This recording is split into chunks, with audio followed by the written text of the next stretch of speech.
one thing you can count on from Anita Marks and Tyler Fulghum, it is to be in the festive spirit on this Monday edition of Bet. Happy holidays to you and your family. We're going to have a little fun here over the next 30 minutes. Surprise, surprise. Anita and I dressed up. I got my sweater is ugly and it makes noise. Anita, what are you rocking there? I'm rocking my Christmas llamas. I don't know. I really thought I came into the show with the ugliest sweater possible, but I don't know, Tyler. I think you might beat me. Not so fast, my friend. The names of those llamas, Fortenbaugh and Fulghum, on there. Is that the duo on your sweater there? Those two idiots. It's going to be fun. Anita and I are definitely going to have a blast. Although gambling in recent weeks hasn't necessarily been fun because of the way COVID has ripped through all of sports, we're still giving you content each and every day here across all ESPN platforms if you want to find it. NHL, NBA, NFL, college football, it is bowl season right there. YouTube.com/ESPN Sports Betting is where you can find the goods. All right, Anita, let's dive in. It is Monday. That means it's time for Reaction or No Action. We do it each and every Monday here on Bet. Let's start in the National Football League. The Jacksonville Jaguars will go under their total in their final three games. And their final three opponents are the Jets, Patriots, and Colts. They are 11-3 to the under so far this season. Reaction or No Action? I'm going reaction here. Why not? That over-under line is already out for the Jags-Jets game coming up next week, and that's 41.5. Man, Zach Wilson's been struggling for the Jets. I don't see them putting up a lot of points. And the Jets, every now and then, their defense does show up. Not that often, but sometimes. And then, of course, as you said, at New England, good luck with that. And the Colts, man, they look good as well. They've got a good defense. So I think all 3 weeks, the remaining 3 weeks for the Jags, I think it goes under. All right, some coal in the stocking for Jags fans from Anita Marks. I'm going to be a little more gracious like jolly old St. Nick. I think they go over against those those New York Jets. Pardon me. The Jets have been an over team this season. They're 8-6 to the over with that final closing total, an average of 4.5 points above the number. So because mostly the Jets have the worst scoring defense in the NFL, allowing their opponents to score 30.6 points per game, I think the Jags offense will score 3, maybe 4 touchdowns in that game against New York. And you're right, Anita. Well, the only concern is whether or not Zach Wilson will score some points. But I'll tell you this, Zach Wilson's so reckless with the football, he might give extra points or even shorter fields to the Jags offense to work with. So with it sitting at just a lowly 41 points, I think that's the game that goes over. It's not going to happen against the Colts or Patriots. No way, no how are they going over in that game. It's got to happen against the Jets, Jets. All right, let's move to better football in the NFL. How about the MVP? Aaron Rodgers, who is the reigning MVP. He's got that discount double check strapped around his waist as the league's best. Goes into Baltimore last night, gets a win. Tom Brady and the Bucs didn't look too good against the Saints. Aaron Rodgers will win the MVPs, plus 175, still slightly behind the favorite Tom Brady. Reaction or no action? I'm going no action here, and that might shock some folks, especially after that horrendous performance we saw from Tom Brady last night. Anybody read lips? But anyway, back to Aaron Rodgers. It would not surprise me, right, if Aaron Rodgers was to win. Best QB in the last few weeks, playing with that busted toe, and chances are the Packers get a first-round bye. But my money is on Jonathan Taylor at 10-1, baby. 270 yards, 270 carries for over 1,500 yards, 17 touchdowns, and that 67-yard touchdown that he broke off to seal the deal and defeat the Patriots. Dude, how can you not consider Jonathan Taylor for the MVP this year? You gotta. Yeah, I do think, Anita, that JT is a very deserving candidate. I'm going to say reaction here, though, because for me, it's Aaron Rodgers and then everyone else fighting for second. And that includes Tom Brady, that includes JT, that includes Patrick Mahomes. Rodgers has been the best most efficient, most ruthless quarterback in the NFL this season. You know what Brady said to Dennis Allen as if he read lips? Well, that's pretty much what Aaron Rodgers has said to every defensive coordinator while he's laughed at the 3 or 4 touchdowns he's thrown against them. And Baltimore was no different. That pass he threw to Marquez Valdes-Scantling, it was disgustingly beautiful. You couldn't have placed it out there into a smaller, tighter window than Aaron Rodgers did. But that's just what we come to expect from the great Aaron Rodgers. So for me, reaction, because Green Bay will have that 1 seed in that first round bye, and because Rodgers has better efficiency numbers than Brady across the board, I think that's why you're going to see him be the MVP. Just look what happened to Brady without his top 3 receivers against Taysom Hill and the Saints. They got beat. When Rodgers without his top 3 receivers against the top team in the NFL, the Cardinals, they went in there and beat the brakes off Arizona. I think that proves Rodgers' value to his specific team.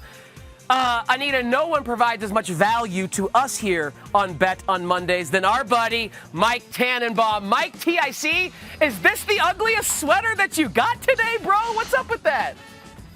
So I was studying with all these extra games, so the time I had allotted to go get an ugly sweater, I had to dive into tomorrow's game. So I'll whatever the fine is, you know, it's like those equipment fines that they have in the NFL. I'll just take mine. Santa will be taking a few presents out of your stocking, Mike T, because of that. By the way, would you care to share with us what you had for breakfast today? I skipped breakfast and went straight to lunch with Chipotle, but did you outdo Chef Tyler with your breakfast this morning? You know, the avocado toast to me is still the most valuable breakfast sandwich we've had. So you set a really high bar for us. All right, if Aaron Rodgers is the avocado toast of the NFL, let's dive into Mike T. Last week on Monday, you were 3-1 with your picks. Both prop bets actually cashed before halftime. Odell over 47.5 receiving yards and Kyler over 27.5 rush yards. You did lose the side. I think that's only the 3rd time this season.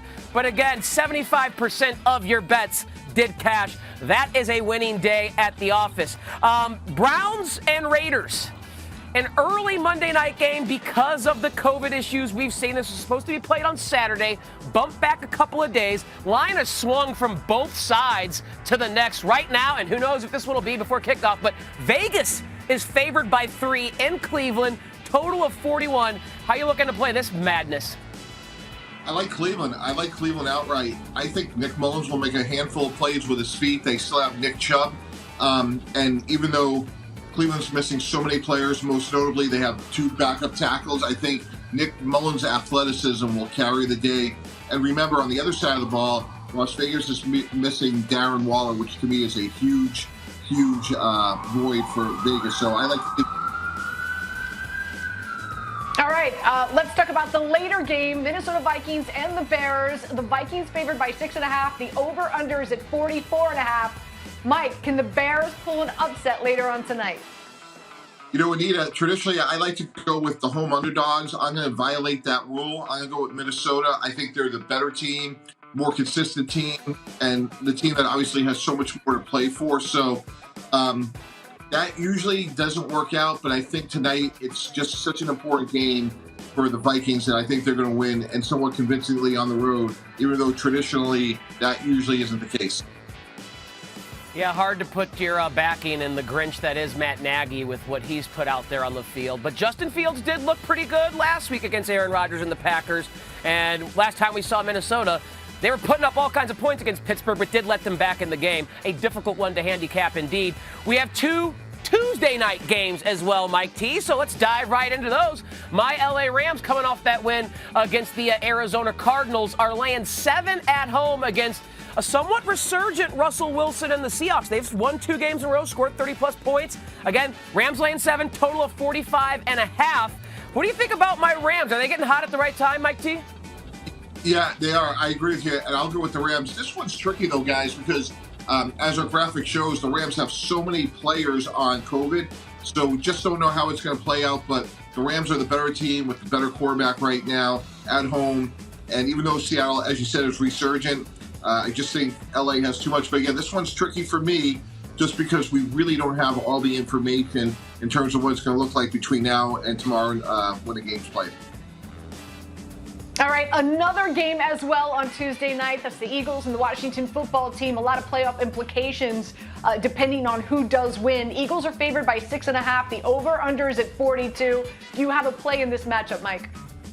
Yeah, Anita, I just like Philly at home. Just, again, the uncertainty of what's going to happen with Washington at quarterback. Again, we need as much information as possible. But, again, better team, more consistent right now. And I think they're just trending in the right direction, and they're home. So those would be the factors there. But, again, a lot can happen between now and tomorrow night. This news is just, it's unbelievable how quickly the story continues to evolve. But I like Philly at home. Yeah, very fluid situations across the NFL with what players will and will not be available once kickoff actually happens. So make sure if you are making wagers, you are getting as much information as possible. I know oftentimes we say it's not necessarily the smartest thing to do, but maybe in this case, wait until kickoff happens or right before to make these bets so you know who is in, who is out. Mike T sliding down the chimney on a Monday edition of Bet. He's been more festive than Santa all year long, handing out winners on Monday. And even though Santa's going to put a little piece of coal in his stocking for not having a festive, ugly sweater, we always enjoy having you on Monday's edition of Bet, Mike T. I appreciate it, guys, and I'll earn the fine on that one, and maybe we'll celebrate some avocado toast in person one of these days. Love it, Mike T. The manila folder will be waiting in your cubby at ESPN headquarters with the fine. You know what that means. You know what that manila folder means. All right, happy holidays, Mike T. We'll chat again soon. All right, guys. Thank you. All right, Anita, it is now our turn since we are properly dressed to make some picks that hopefully are not ugly at all on this Monday, but certainly NFL rosters have been turned into an ugly mess with these COVID situations. That's why we have two Monday night games. The first one, supposed to take place on Saturday, now moved to Monday evening. The Vegas Raiders, favored by 3 in Cleveland, low total of 41. You heard Mike T say he likes the Browns despite the fact that it's third-string QB Nick Mullins who will be taking the snaps. How you playing this one, Anita?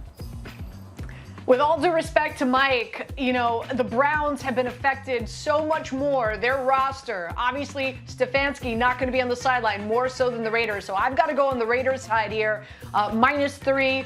You talk about Nick Mullins. Interesting stat, 16 starts, only 65% completion percentage, 25 touchdowns.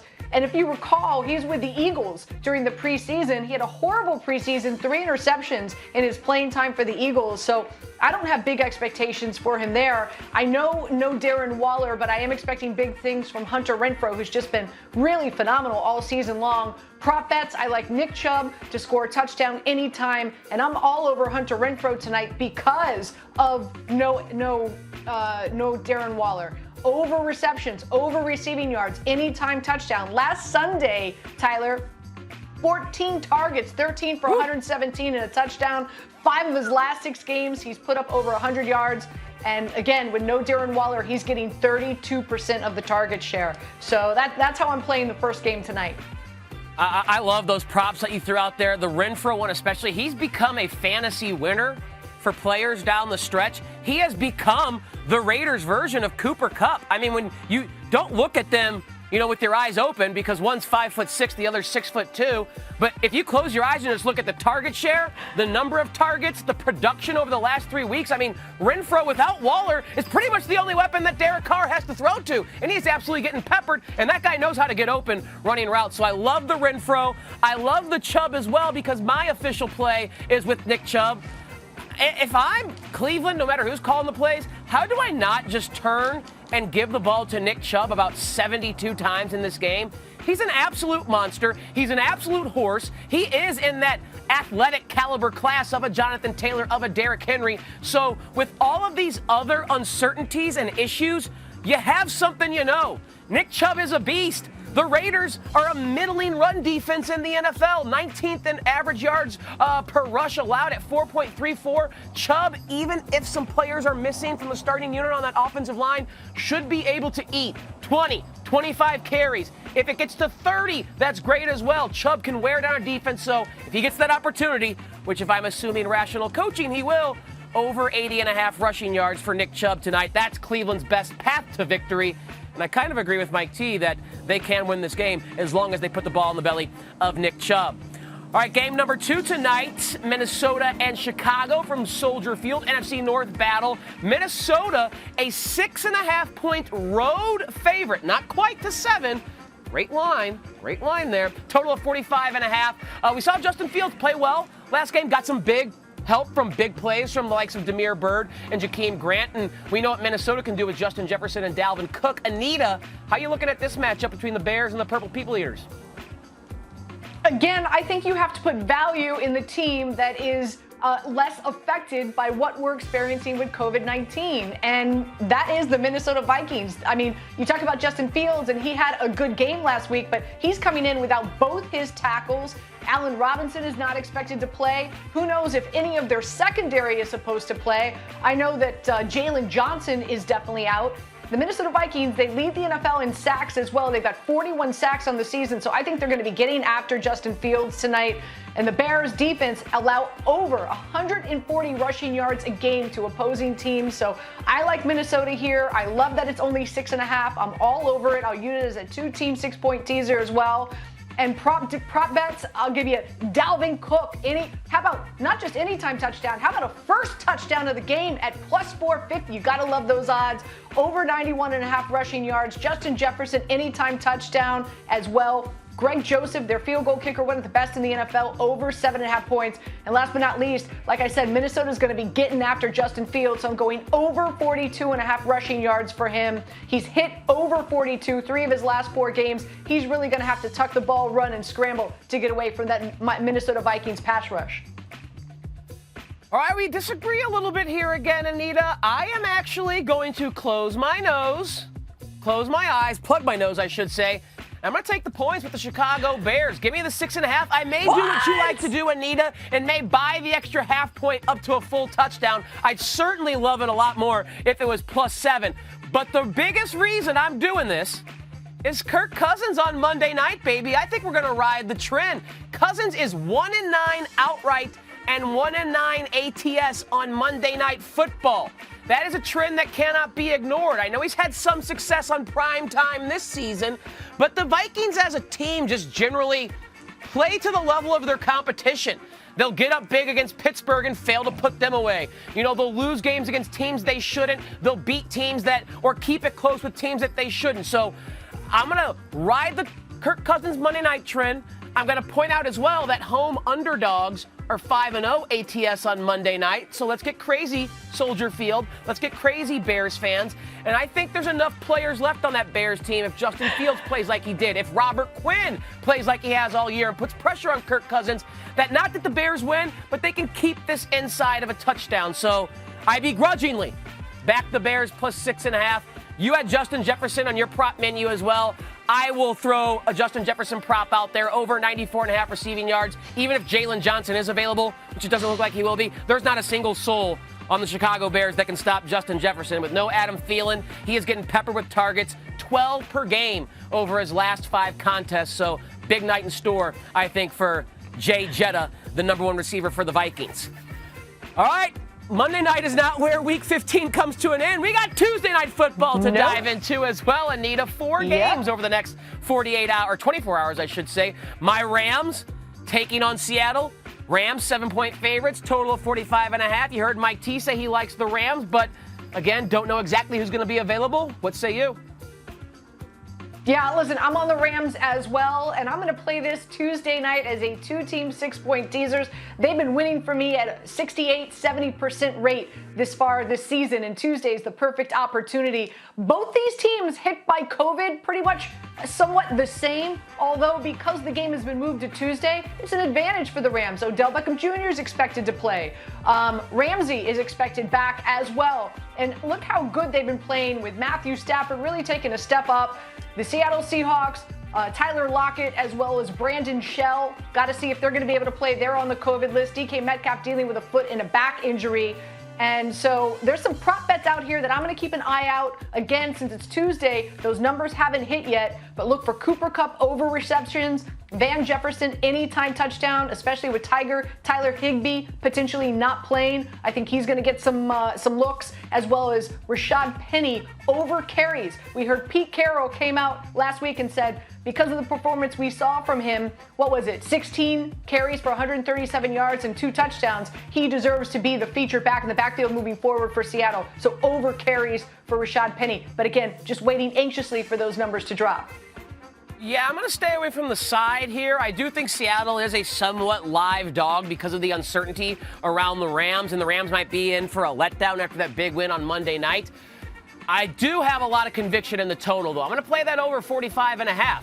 We have seen Seattle's offense and their 2-game winning streak kind of come back to life, 30-plus points in each of those victories. We know the Rams have one of the best offenses in the NFL, even with the loss of Robert Woods. Now Odell Beckham is a bigger part of the offense. Van Jefferson has emerged. Sony Michel is now their lead back. They average 28.2 offensive points per game, which is second in the NFL behind only the Tampa Bay Buccaneer offense. The Rams play at a fast pace. They promote play volume. They promote throwing because their run defense is good. I think we're going to see some points at SoFi in the Dome on Tuesday night.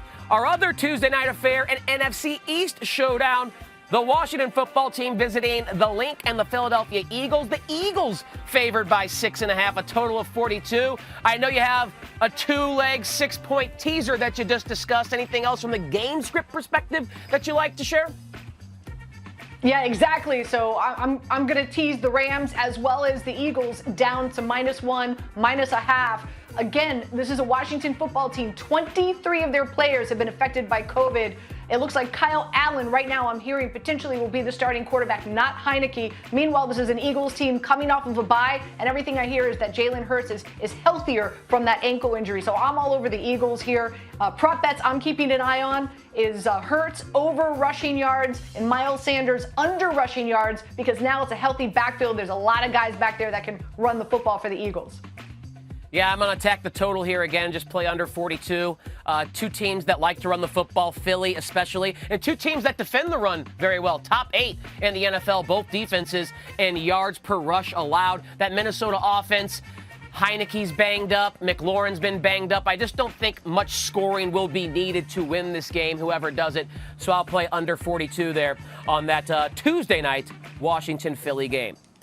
All right, Anita, we need to pivot to the association and welcome in our guy who is, unlike Mike T, following the rules, the ugly sweater. And wait a second, it almost matches yours, Anita. Tim Legler, welcome to the program. We have llamas. The Christmas llama. The Christmas llama makes its appearance. He is making his national television appearance. Absolutely. Ready to roll.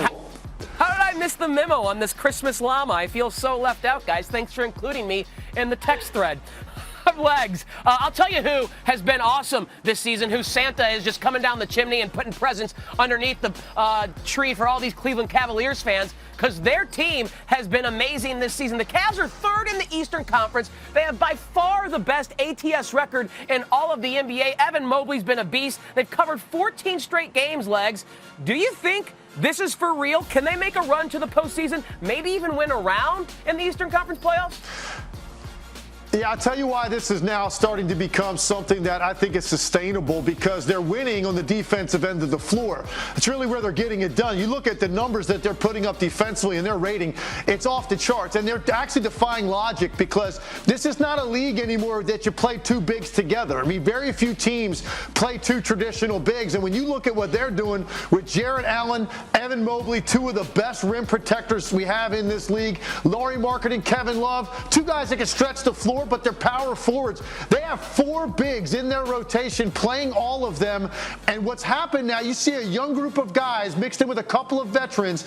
They're starting to believe now this is no longer like a great start. This is starting to become a great story. And with some of the messes that we have in the Eastern Conference and all the uncertainty with injuries, underachievements, teams battling COVID, guys sitting at home and getting paid not to play, some of the top teams in the East, with all of that dysfunction, dysfunction and chaos, the Cleveland Cavaliers have firmly entrenched themselves as a solid playoff team. Now, winning a round could be different for a first-year group, going through this together. There's a progression there. So I don't know if I know they're going to win a playoff series, but I do think there's a solid playoff team in the East.